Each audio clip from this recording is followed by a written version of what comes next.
Doctor Conrado Suárez Jofré, abogado, egresado de la Universidad Nacional de Córdoba, profesor de Derecho Constitucional y de Derecho Internacional Público, Faxo, Universidad Nacional de San Juan, director del Departamento de Ciencias Jurídicas, Faxo, Universidad Nacional de San Juan, ex vicepresidente del Foro de Abogados de San Juan, abogado litigante del Fuero Local y Federal. Con ustedes, el doctor Conrado Suárez Jofré. Agradezco profundamente la invitación de la Fundación Lema, en la persona de la señora Mabel Torres Abunazar. Me honra sobremanera compartir con el nivel de expositores que ha convocado esta actividad. Así que muchísimas gracias por ello. Propongo que reflexionemos sobre censura indirecta y autocensura en una propuesta, verán, un tanto enfocada a nuestro ámbito local.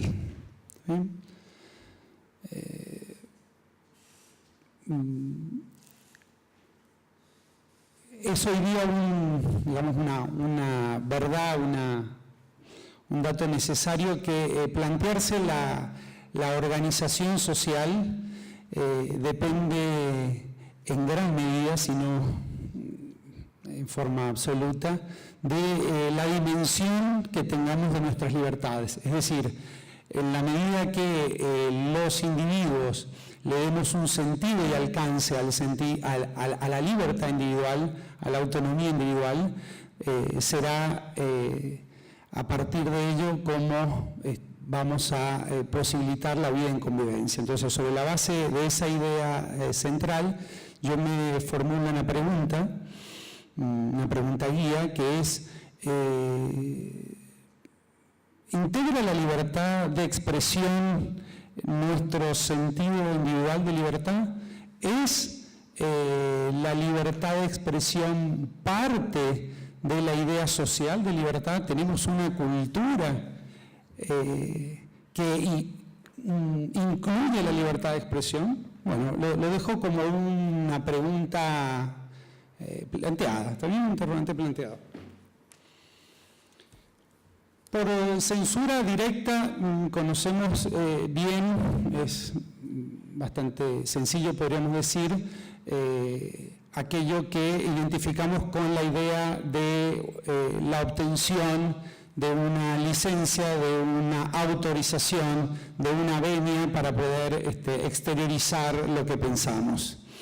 Y por censura indirecta, hoy día en ese concepto se incluyen varias categorías, algunas de ellas ya referidas recientemente. El anterior expositor mencionó lo que podría decirse que hoy condensa la censura indirecta, que es la pauta oficial y la pauta privada. Todo el problema de la censura indirecta está atraído a ello. Yo en realidad, dentro de censura indirecta, les propongo que analicemos lo que deriva de la difícil tensión entre libertad de expresión y derecho al honor, que si bien no tiene que ver a priori con el problema de la pauta oficial o de la pauta privada, sí es un motor, sí es una causa preponderante en el tema de la censura indirecta. La convivencia entre libertad de expresión y derecho al honor siempre ha sido conflictiva. La libertad de expresión como un símbolo ya en la Constitución histórica argentina de un modelo de constitucionalismo liberal, y podríamos decir el derecho al honor, acaso como un símbolo del modelo conservador del constitucionalismo argentino. ¿Está bien? Entonces, esa relación siempre ha sido compleja y la libertad de expresión concebida originalmente como una libertad privilegiada, como un derecho súper protegido,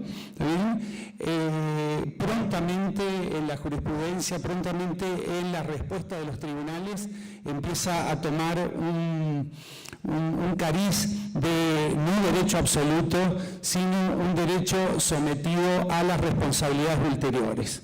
Tanto es así que ya en lo que podríamos denominar la regla de reconocimiento constitucional argentino, es decir, nuestra norma suprema, que me animo a decir que hoy día la podemos definir en el Pacto de San José de Costa Rica, la libertad de expresión está garantizada conjuntamente con la idea de las responsabilidades posteriores, es decir, hay una prohibición muy clara a la censura previa, pero teniendo en cuenta que luego debemos dar respuestas por aquel ejercicio superprotegido de la expresión, ¿no?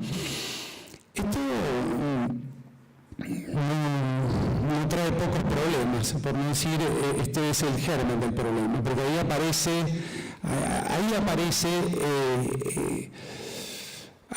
lo dramático, podríamos decir, del asunto. Es decir, ¿qué me va a pasar después si yo ejerzo la libertad de expresión? Bueno, esta pregunta de qué me va a pasar después, ¿bien? Yo veo muchos jóvenes y recuerdo esa edad en la que uno está animado a decir lo que quiere decir porque entiende que hay que decirlo y piensa que nunca le va a pasar nada.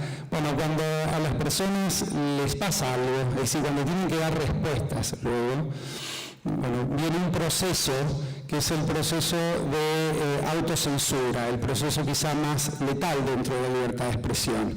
Entonces, lo que nos sucede acá es que a partir de la necesidad de regular la organización social en orden al equilibrio que debe tener la libertad de expresión en relación al derecho al honor, tenemos la generación de un miedo a lo que ocurrirá, de una intimidación, de una situación, podríamos decir, disuasoria de la tranquilidad que es propia del ejercicio de la libertad de expresión.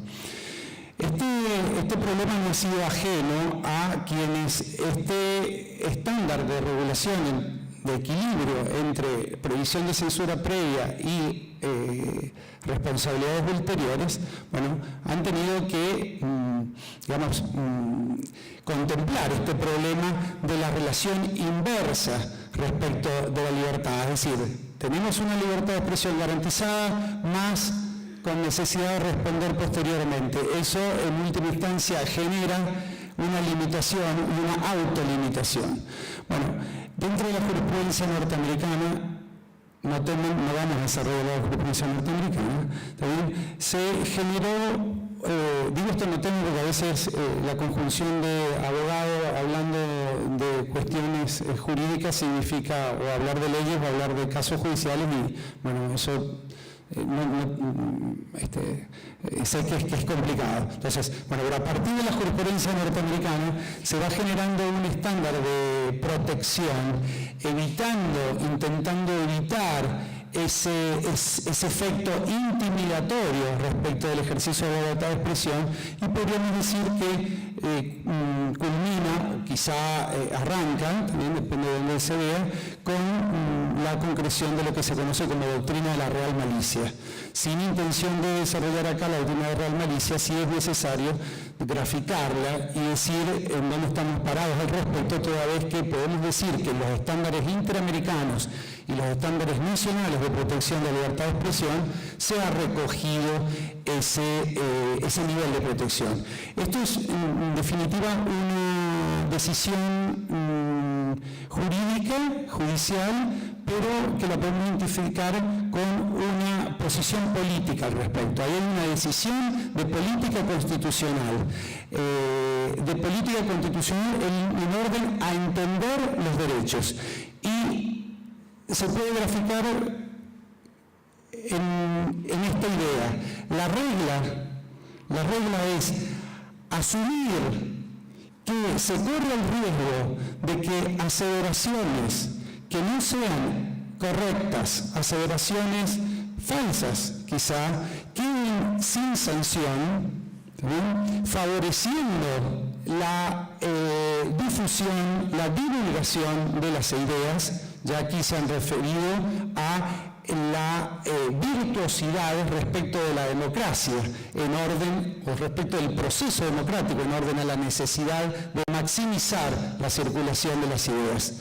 Bueno, el establecimiento de esa regla, ¿sí?, esa sería la decisión democrática, la decisión política respecto de la protección a la libertad de expresión a través de la doctrina de real malicia, en contra, descartando otra regla que consistiría en que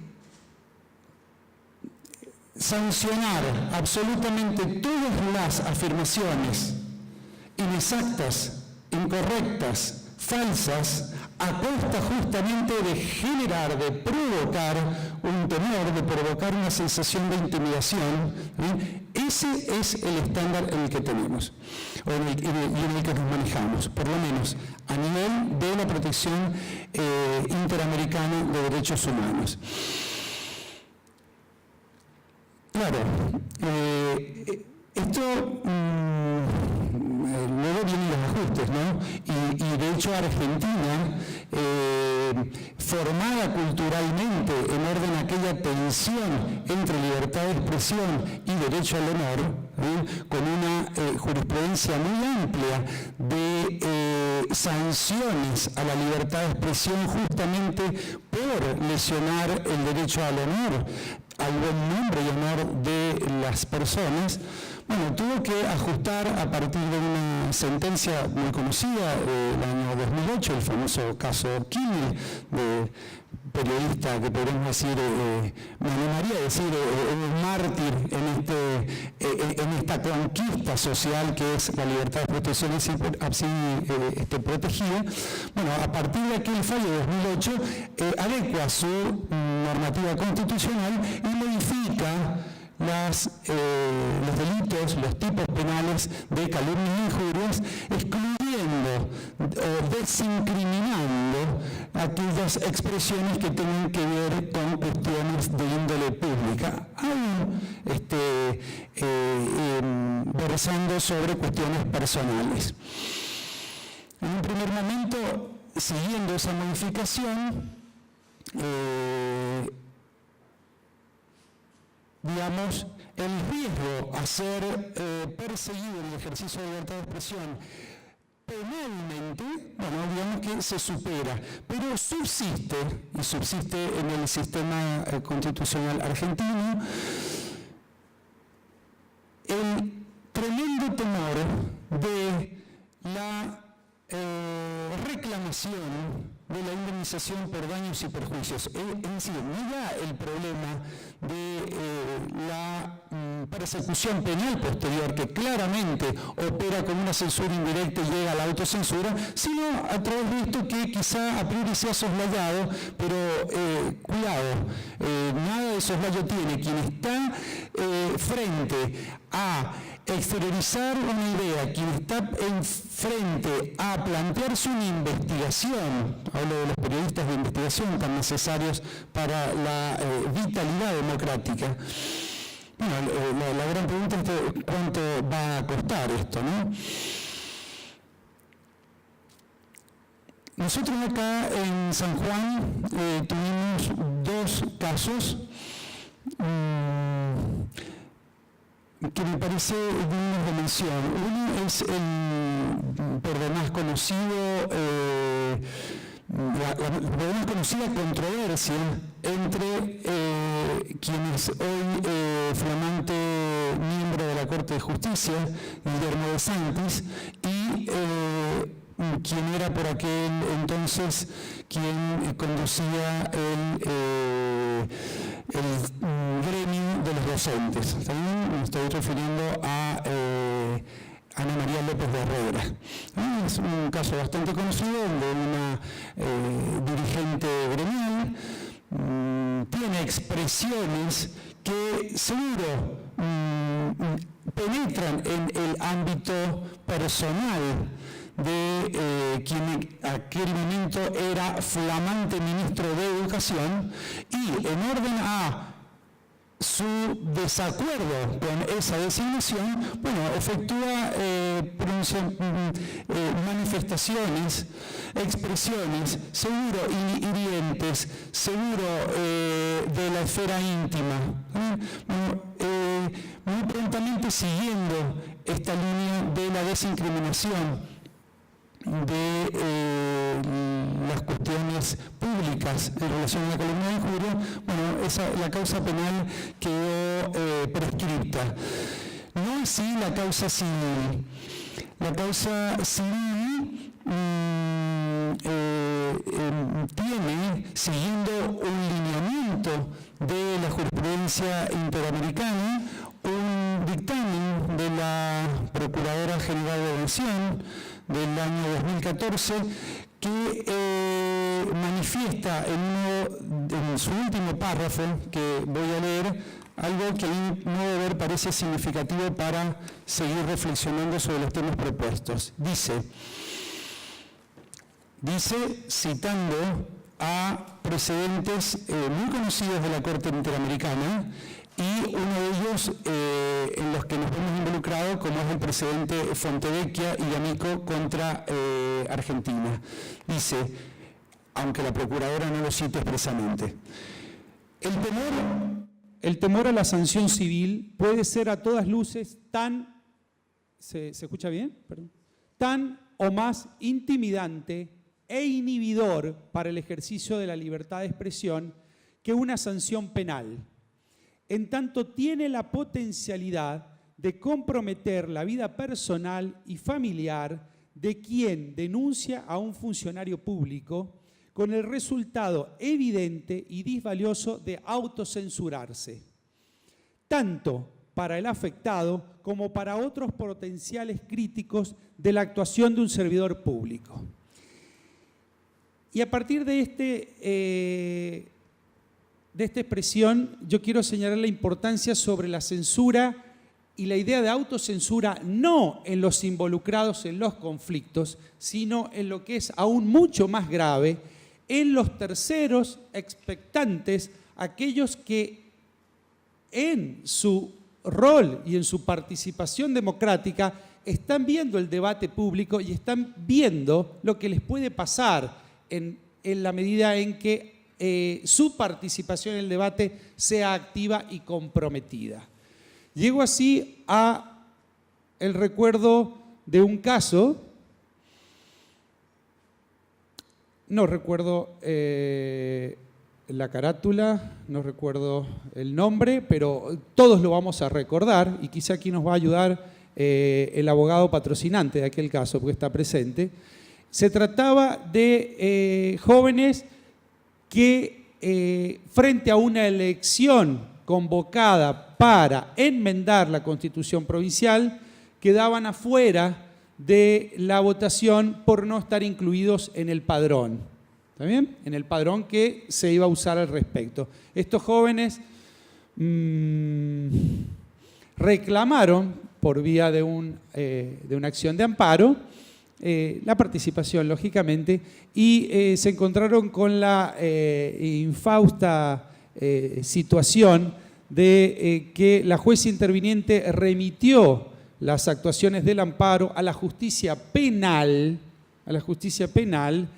en función de lo que ella entendía como expresiones de calumnias e injurias que estos amparistas habían vertido, contra quien era el gobernador de aquel entonces. Me estoy refiriendo al ingeniero José Luis Gioja. A mí me parece que ese caso, y lo traigo a cuento no solo porque esté el doctor Carlos Munizaga aquí presente, que patrocinó a estos amparistas, sino por su carácter significativo de lo que es el efecto del amedrentamiento en relación a lo que serían las protecciones penales y aún hoy civiles del derecho al honor. Esto podremos decir que en lo que respecta a la censura indirecta y al juego con la autocensura se ha avanzado mucho. Tenemos estándares de protección, pero hay muchísimo por hacer. Tenemos estándares de protección formales, tenemos estándares de protección jurídicos. La doctrina de la real malicia, aplicada acá por la Procuradora General de la Corte en su dictamen sobre una causa que nos involucra a los sanjuaninos, nos involucra a los argentinos, pero lo digo como siendo espectador directo de estas situaciones acá en nuestra comunidad. Bueno, nos dicen que hemos generado conquistas, ¿está bien? Nos dicen que hemos obtenido respuestas. Ahora bien, me parece que es bastante insuficiente. La protección jurídica, la protección formal para la libertad de expresión es bastante insuficiente.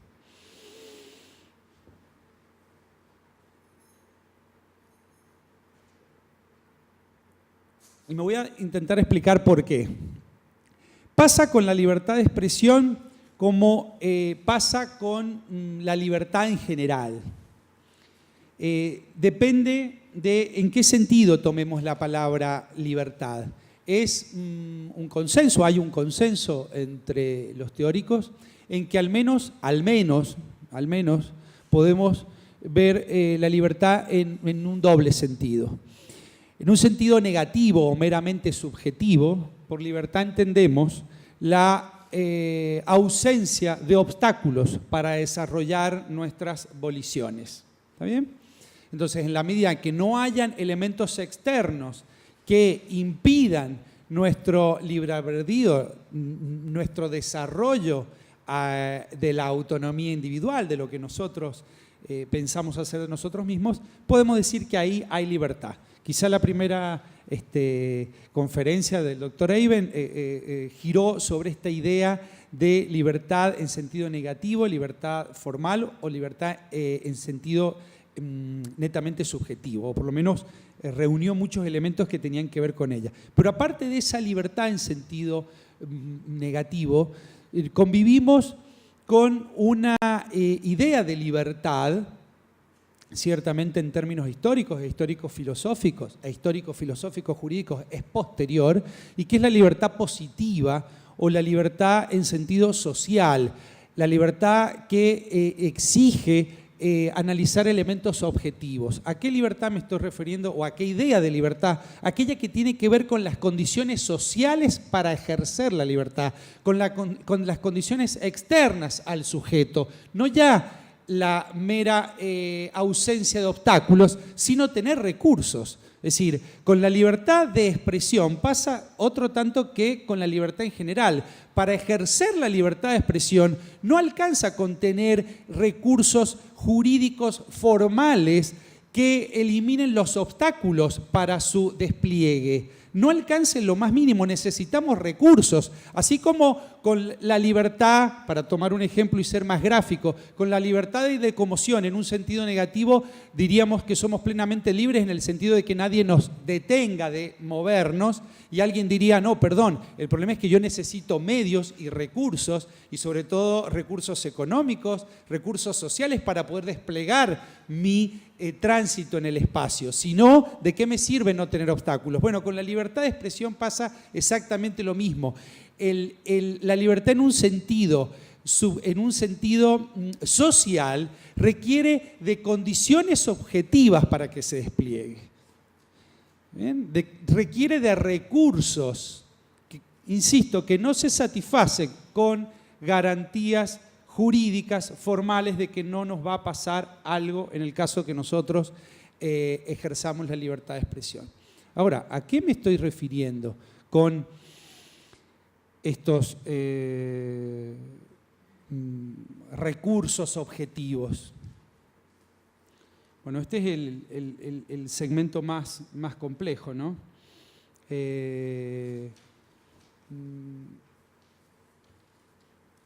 ¿Por qué es el segmento más complejo? Digo, y sí, porque es el que tiene menos datos empíricos o quizá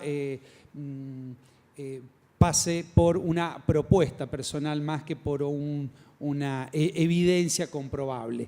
Yo tengo para mí que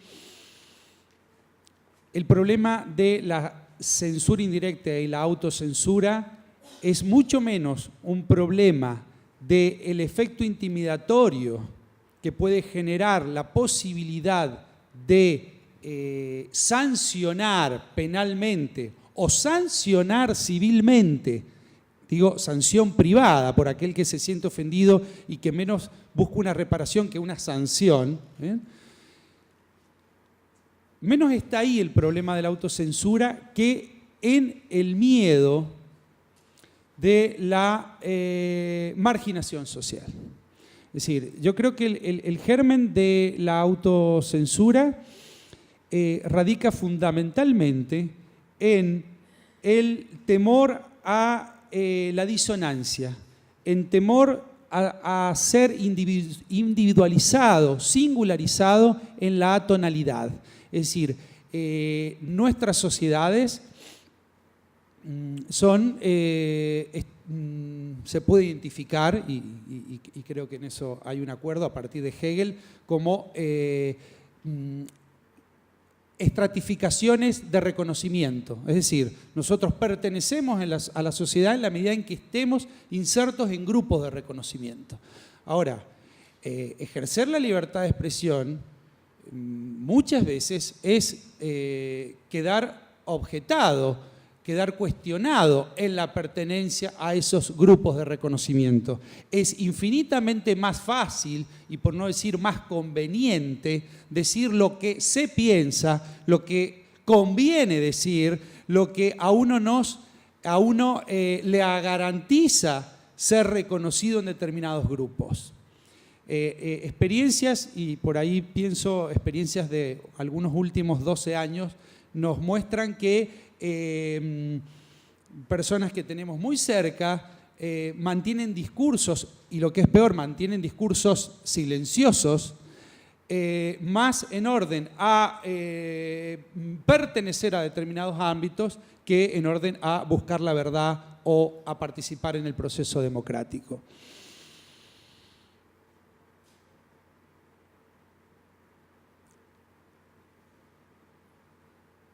Es difícil no terminar esta idea en forma pesimista. Yo veo a jóvenes, soy docente e intento constantemente promover